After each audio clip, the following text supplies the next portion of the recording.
Hey people, it's Nias talking. I would like to thank Pro Ford Free for posting about this. So this is Black History, the I don't know, what was it? Mercy Douglas Hospital. So the source is Hidden City, the rise and decline of African American hospitals in Philadelphia. In the last 5 years, announcements of Philadelphia hospital closures have filled headlines in the city's news outlets. The ongoing Black Lives Matter protests around the nation and the COVID-19 pandemic places these recent institutional deaths in stark relief, and through local medical facilities have largely been able to weather the current health crisis. The shuttering of St. Joseph's Hospital in 2016 and Hahnemann University Hospital in 2019, as well as the proposed end of acute care at Mercy Catholic Hospital in West Philadelphia, all point to a new and dangerous phenomenon in the city: the removal of medical care facilities that predominantly treat Philadelphia's impoverished residents. In a city of nearly 400,000 living below the poverty line, the Pew Charitable Trust estimates about 91% of these Philadelphians are African American, Hispanic, or Asian people of color. When we pay close attention to the neighborhoods served by these closed or closing hospitals, we see that they primarily treat the most vulnerable subset of Philadelphia's population. A look at the institutional history of Mercy Douglas Hospital, however, shows that this phenomenon is not new. It is the next phase in a much longer trend of financial struggles and hospital closures to provide care for the same population in the late 19th and 20th centuries. At the moment, cities around the country are talking to the streets, calling for acknowledgement of and action against injustices experienced by people of color. Recognition of the systemic factors that cause the closure of black hospitals in the city is crucial to appreciating the modern reoccurrence of this same development. While some Philadelphians today may remember Mercy Douglas Hospital at the corner of 50th and Woodland Avenue, two medical facilities preceded this medical institution. Dr. Nathan F. Mossel established the first African American run hospital in Philadelphia and the second one in the United States in 1895. Initially, Frederick Douglass Memorial Hospital and School for Nurses occupied a small multiple-story building at 1512 Lombard Street and later expanded to include 1532 and 1534 Lombard Street. In 1905, Dr. Eugene Hinson and a group of other black physicians working at Douglas Hospital were unsatisfied with Dr. Mossel's leadership and funded their own medical care facility. This new institution, Mercy Hospital, opened in 1907 at 17 and Fitzwater Streets and was the second black-controlled hospital in Philadelphia. Because both hospitals primarily served impoverished city residents who could not afford to pay for care, they struggled financially. Although they received contributions from women's benevolent organizations, individual donors, as well as city and state appropriations, funds were routinely tight due to limited cash flow from paying patients. In March 1948, the two hospitals merged to form Mercy Douglas Hospitals in hope of reducing their respective financial stress, ensuring the existence of one adequate hospital for African American doctors, nurses, and patients in Philadelphia. In 1973, however, due to continuing financial problems and limited staff, Mercy Douglas Hospital closed its doors permanently. Diving deeply into the changes Mercy Douglas Hospital and its institutional predecessors experienced between 1895 and 1973 contextualizes the contemporary wave of hospital closures in Philadelphia because it provides historic examples of institutions that face similar financial problems caused by treating impoverished patients. Like contemporary hospitals in Philadelphia, the challenges faced by Frederick Douglass Memorial Hospital, Mercy Hospital, and Mercy Douglas Hospital raise questions about adequate health care for African Americans as well as the poor more generally in the city. From this history, we see that rather than a modern problem, hospital closures are a phenomenon that have plagued Philadelphia for decades, causing disruptions in healthcare for people of color and changes to the city's built environment. After Mercy Douglas Hospital and its predecessors across the city closed, the former hospital sites became a modern rehabilitation center for patients transitioning to independent living after a hospital stay, a park and recreation center, and a non-profit medical practice that serves underinsured and uninsured patients. This variation shows that no point did the hospital replace a closed institution, meaning that patients who rely on large capacity neighborhood acute services had to travel further distances than they did before. As a long-lasting and multidimensional problem, to remedy the city's healthcare crisis will require long-term solutions rather than immediate attempts to make space at other large and small healthcare facilities for affected neighborhoods. In 1895, Dr. Nathan F. Mossel, the first black physician to graduate from the University of Pennsylvania School of Medicine, founded Frederick Douglass Memorial Hospital and School for Nurses in the heart of the city's 7th Ward.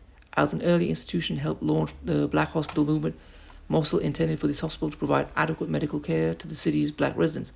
Moreover, in an era where hospitals operated by white doctors excluded black physicians and nurses, he also wanted to provide space for these professionals to train and establish their careers. While physical record of Douglas Hospital on the Philadelphia built environment is limited to a state historical marker at 1512 Lombard Street, information about the hospital fills the local written historical record. In his 1951 article on the history of Mercy Douglas Hospital in the Journal of Negro Education, Elliot Roderick described the hospital's first location at 1512 Lombard Street as a private three-story dwelling. According to the Philadelphia Inquirer, the layout included a basement dedicated to outpatient care, a second-floor women's ward with 14 beds, private bed space, and an operating room, as well as a ward for men on the third floor. In the first year of operation, despite running a deficit of $681.62, the hospital treated nearly 1,000 black Philadelphians in both the inpatient and outpatient wards with conditions that ranged from alcoholism to whooping cough. In that year, 5 patients died at the hospital, but none of the deaths occurred during the 31 operations. 3 women gave birth at the hospital in that year. Through donations from individuals and fundraisers by Douglas Ladies Auxiliary, as well as annual $6,000 appropriations from the state, the hospital survived the first several years of operation while mostly treating patients who could not afford to pay hospital fees. By 1898, increasing numbers of patients necessitated more space, and hospital expanded to include 1532 and 1534 Lombard Street. Although black male physicians led the hospital and performed operations, an important part of Douglas Hospital was the training school for black female nurses. By 1896, 5 black female nurses were in training. Their program included weekly lectures and required courses on massage techniques and invalid cooking. In addition to female nurses, the hospital also employed a black female pharmacist from Howard University. Despite a group of doctors defecting and establishing Mercy Hospital in 1907, Douglas Hospital thrived in its early years. By 1909, its financials were strong enough to build a new $100,000 building at 1532 Lombard Street. This success did not last, however. As hospital inspection and standardization increased in the 1920s, Douglas Hospital began to fall short of expectations for adequate medical care facilities. At that point, the Philadelphia Federation of Charities removed the institutions from its list of approved hospitals, and the American College of Surgeons only conditionally approved its certification of the hospital. Lack of supplies and necessary repairs caused potential patients to avoid the hospital. In 1929, for example, limited donations resulted in a shortage of food for patients. Over a 5-year period during this year, the 70-bed facility consistently remained only 40% full. The Great Depression compounded these already existing supply and financial problems. Low number of patients continued to go to the hospital, and they increasingly could not pay for services. Monetary and material donations slowed to a trickle as well, causing the hospital deficit to increase astronomically. These cycle of challenges caused by limited funds, inadequate facilities, lack of supplies, and low patient numbers caused Douglas Hospital's reputation to plummet.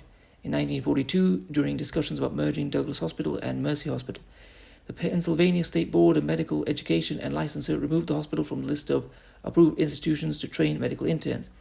This removal proved to be one of the final nails in Frederick Douglass Memorial Hospital's coffin. Without the ability to train black physicians, the hospital could no longer achieve one of Dr. Mossell's original goals for the institution. 7 years later, after extensive discussions between representatives from Douglas Hospital, Mercy Hospital, and the Community Chest of Philadelphia, Douglas Hospital closed as a result of the merger of 2 institutions. Due to the disrepair of the building at 1532 Lombard Street in 1948, the newly merged hospital moved to Mercy Hospital's location, 50th and Woodland Avenue, officially closing the first black-controlled hospital in Philadelphia. After a decade of operation in 1907, Dr. Eugene Hinson and his group of fellow black doctors at Frederick Douglass Memorial Hospital broke away from their original employer and established Mercy Hospital and School for Nurses. Like its predecessor, Mercy Hospital trained and employed black physicians and nurses, but these leaders believed that their new hospital differed from Douglas Hospital because it was more progressive, in that younger physicians could operate more often than they could under the direction of Mossell.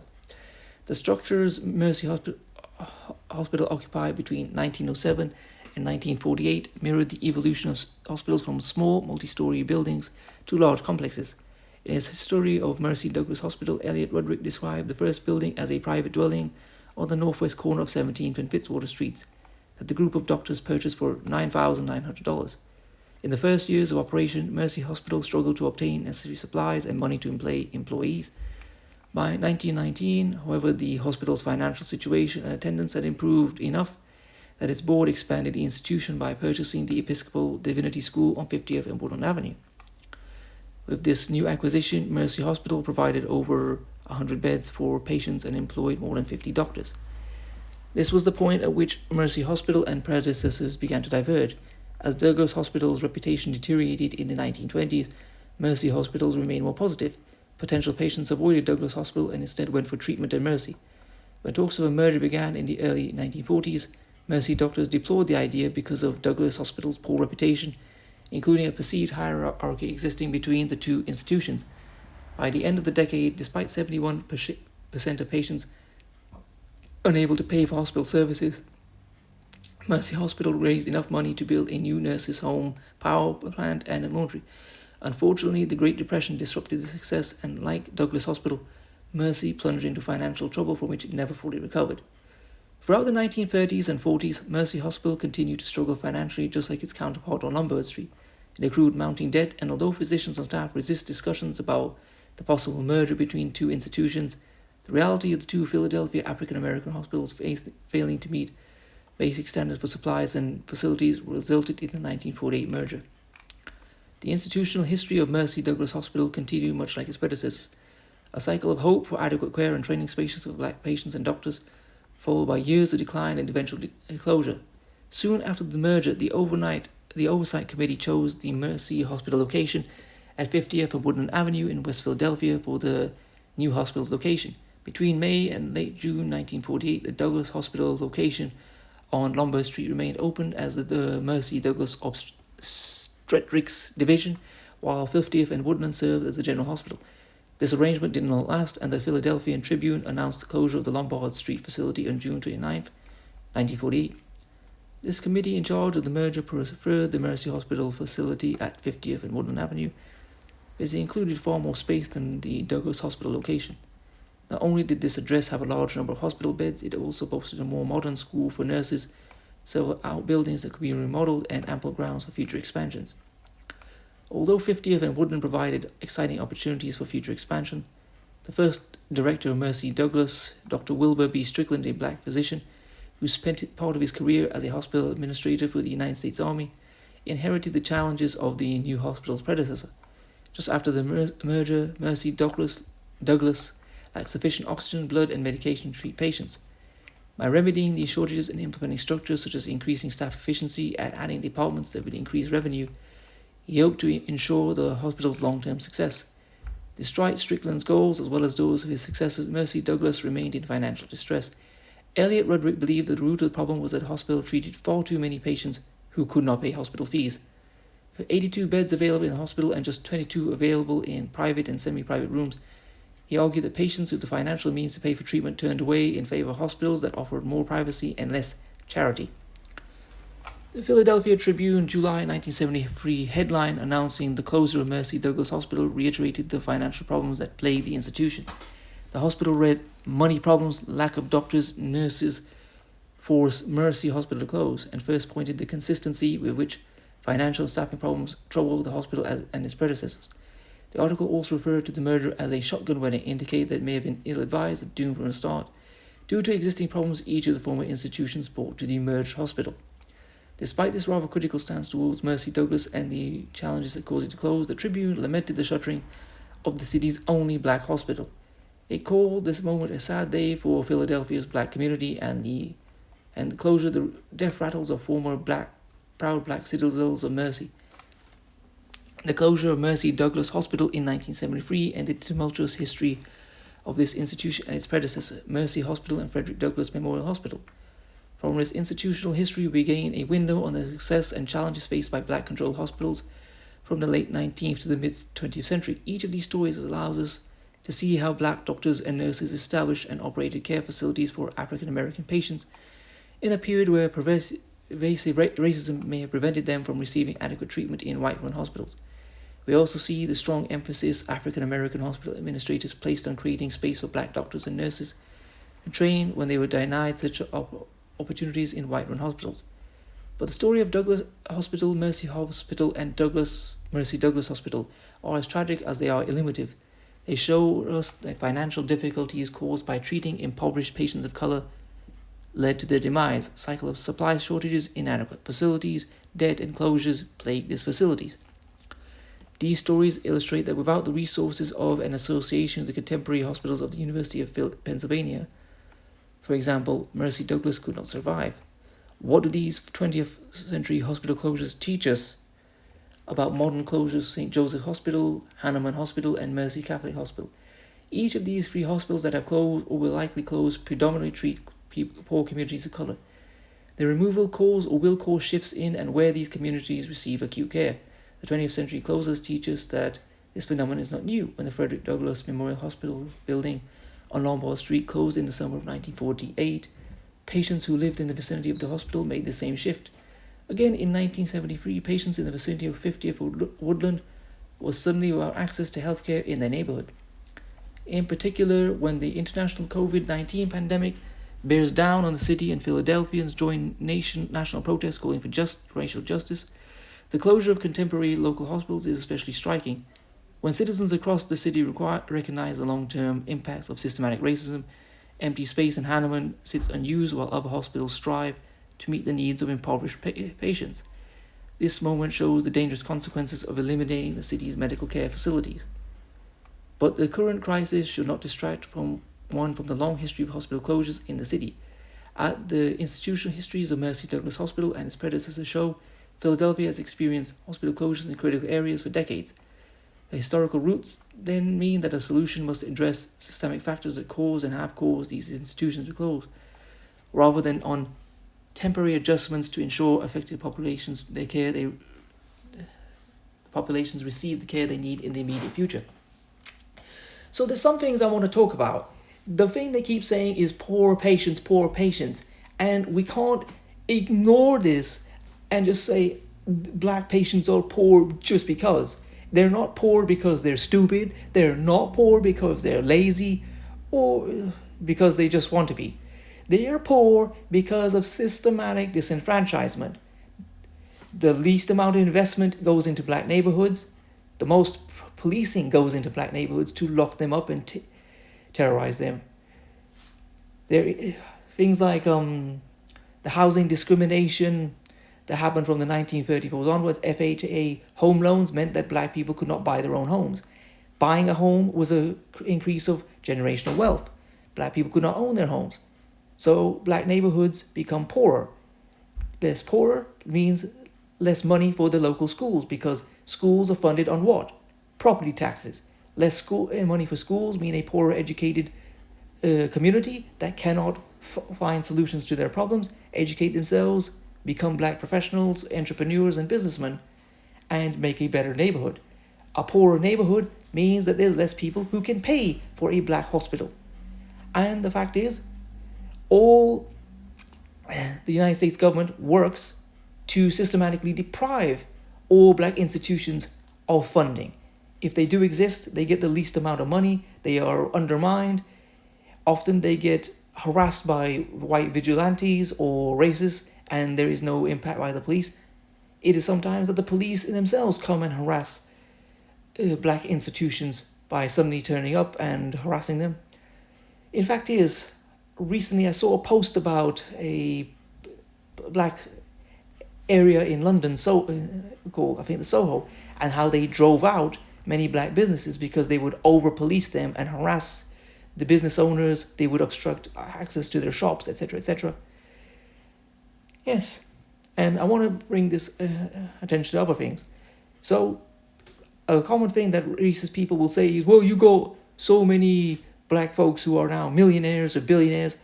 And while that is a distraction because, as Neely Fuller said, it's racial showcasing, you will see a few rich black people, but you will ignore the millions and millions of black people who have nothing. But something needs to be said about all these wealthy black people. They have all this money, yet they do not contribute to any black hospitals, schools, etc., etc. So that is a factor in itself. We need to hold these people accountable. In many ways, black celebrities or black businessmen make profits off of the black community, and then they don't reinvest it. And I'm not saying all, but there's enough of it happening. And also, this is for the black population as well.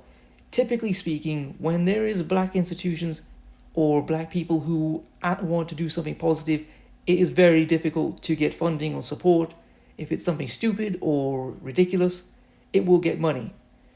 And as point of that, on my Instagram, I have a pinned post for a black hospital in Dallas, and that has been the doctors there have found it very difficult to raise funding. So I'm gonna put their GoFundMe in the description. If you want to help, you can do that.